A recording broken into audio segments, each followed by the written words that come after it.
गुरुवार की शाम जयपुर शहर के विकास को लेकर एक अहम बैठक की गई, जहां शहरवासियों की सबसे बड़ी समस्या अव्यवस्थित ट्रैफिक पर कई बड़े फैसले किए गए। लेकिन सवाल ये कि क्या ये फैसले शहर की सड़कों पर जाम और अव्यवस्थित तरीके से दौड़ते हुए वाहनों की भीड़ को कम कर पाएंगे।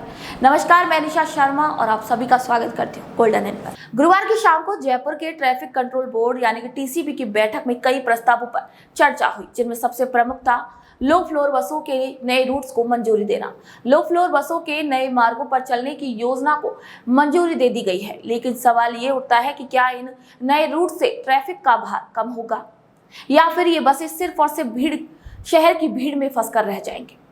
नए मार्गों में सरना डूंगर से लेकर मानसरोवर मेट्रो स्टेशन तक बस सेवाएं शुरू करने को मंजूरी दी गई हैं, जो औद्योगिक क्षेत्रों से होते हुए शहर के कई व्यस्त इलाकों से गुजरेंगे। वह इस बैठक में एक और बड़ा फैसला लिया गया, जिसमें वाहन चालकों के ई चालान की वसूली अब फास्ट टैग से करने की बात कही गई है, यानी कि अब ई चालान की वसूली फास्ट टैग से की जाएगी। लेकिन सवाल ये कि क्या ये योजना चालान वसूली को सरल बनाएगी।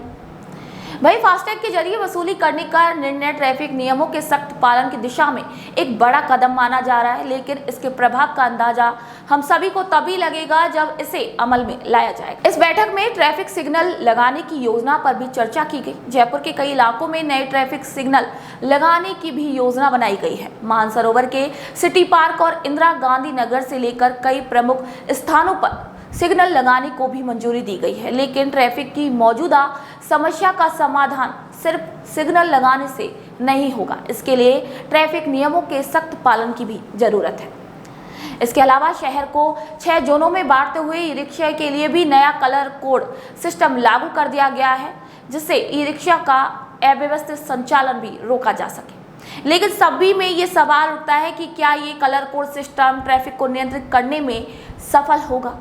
शहर की सड़कों पर ये नए बदलाव कब देखेंगे, ये तो देखना अभी बाकी है, लेकिन जयपुर वासियों के मन में एक ही सवाल है, क्या ये कदम वास्तव में ट्रैफिक की समस्या का समाधान लाएंगे या फिर ये सिर्फ कागजों में ही सीमित रह जाएंगे। अगले कुछ महीनों में ही ये तय होने वाला है कि जयपुर की सड़कों पर आगे क्या कुछ नया बदलाव हम सभी को देखने को मिलेंगे।